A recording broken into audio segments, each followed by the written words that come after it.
All right, Larry Kruger here from the Pig and a Pickle Krug Show with a little Golden State Warrior video as the Warriors have made a trade today, adding a perimeter player. We'll talk about that coming up next.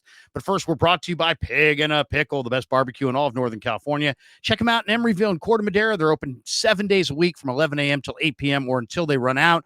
Go say hi to Damon and Mary. Get some brisket chili, some pulled pork, some barbecue chicken, and tell them that Krug sent you. And this video is also brought to you by Underdog Fantasy. Check the link in the description. Use that promo code Krug, K-R-U-E-G, and they will match you up to your first $100. Well, the Warriors, day 2 of the NBA draft is today. Officially is underway, and the Warriors had the 52nd pick overall. And I say had because earlier this morning they traded that 52nd pick to the Oklahoma City Thunder, and in return they get Lindy Waters III. Coming back to them. Now, it was, Waters is a sharpshooter, man. This guy can absolutely shoot the basketball. He played in a career low 7.4 minutes per game, but he shot last year a career high 43.5% from three-point range in 38 games with the Oklahoma City Thunder.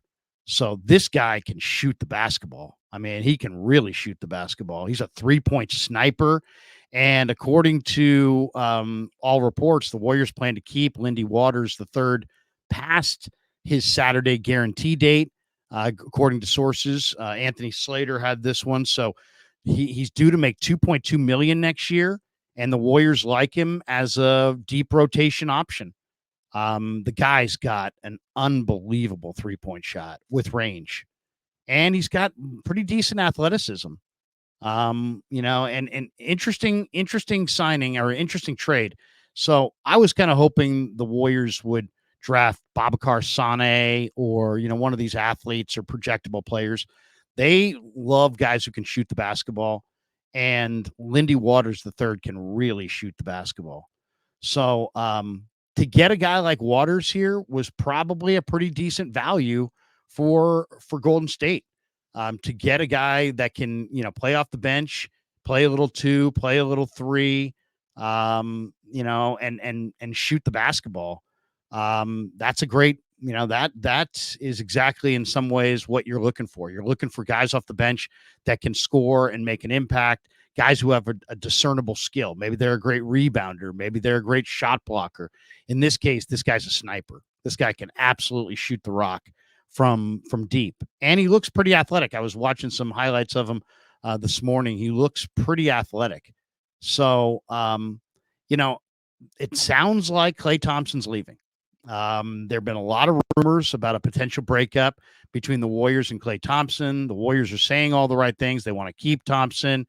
And yet there's a lot of predictions out there saying that he's going to sign a 3-year, $100 million deal. Now, is that going to be with the Warriors or not? At this point, we don't know. I mean, it's really hard to predict if Klay's going to be there or not. Kerr says he wants him back desperately. Dunleavy says he wants him back. They could just be saying that to some degree to placate Steph Curry. And there was a lot of talk that Orlando had interest, and that the Magic were going to make a big play for Klay Thompson. And there was also talks that, the talks between the Warriors and Klay Thompson had broken down and were frozen. There was talk that Klay wanted a 3-year deal and that the Warriors were really wanting to hold close to their 2-year offer. So I don't know. We'll see. I'd be hesitant to give Klay Thompson a multi-year deal just because he is an older player. He just finished a 5-year, $189 million contract. He had a $43.2 million cap hit this season. And, if you look at the odds, Orlando sits atop the list of odds of where Klay's going next at plus 325. So it's, basically I've implied about a 23.5% probability that Orlando will sign Klay. Comparatively, the Warriors have a plus 450 odds with an 18.2% probability to re-sign Klay Thompson. So, I personally, I think it would probably be in everybody's best interest if Klay just moved on. I think it would be easier for Klay to accept whatever declining role he's going to have in the waning years of his career elsewhere, not in the Bay. I think it'll be easier for the Warriors to, move forward and just make coaching decisions and basketball decisions if there isn't that emotional attachment that Steve Kerr clearly has to Klay Thompson. So, um, you know, my guess is Klay is going to wind up taking, a 3-year, $100 million deal and coming back to the Warriors. That would be my guess. But I would make it perfectly clear that if his mind isn't right, if he's unhappy in any way about it, then you know what? I think it would be better for him to just move on, because he's a powerful influence. He's a leader in the room. And if he's having a hard time coming to grips with his role or his minutes or his money or, his standing on the team or, his decline in any way, if he's has any issue with any of that, probably would just be best to let him move on to Orlando, to be honest, or somewhere else and just, get down the road. So that would be, even though I love Klay Thompson and I'm a huge fan of Klay Thompson, um, I definitely, if I were the Warriors, I would look at this and I would just say, look, he's not going to be happy here long term. He's having a hard time dealing with,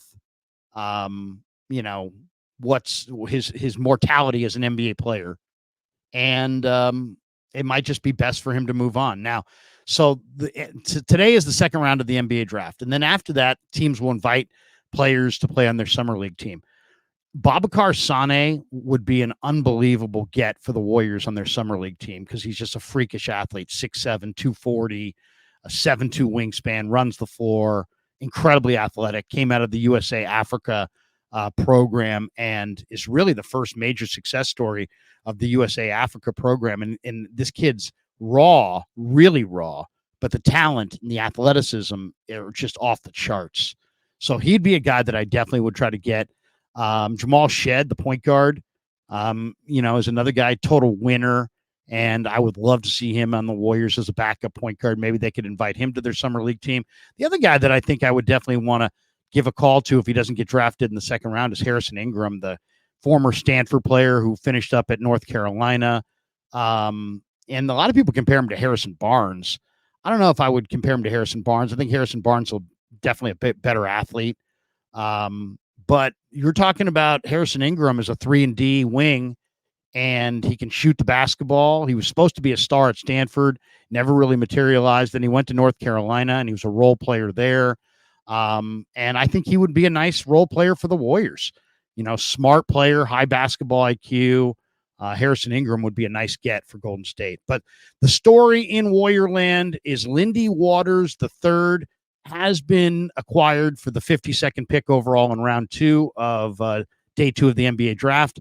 And according to Anthony Slater, the Warriors like him as a rotation player. He's going to make $2.2 million this year. He's going to play off their bench. They didn't get him to spin him somewhere else in a trade.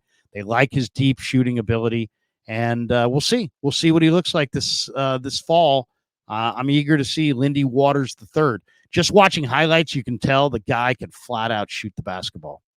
All right, tell me what you think of the trade. Tell me what you think of the video in the comments below. Thanks to Pig and a Pickle for being the title sponsor of the Krug Show. And thanks to Underdog Fantasy for sponsoring this video. And thanks to all of you guys for supporting the Krug Show on YouTube.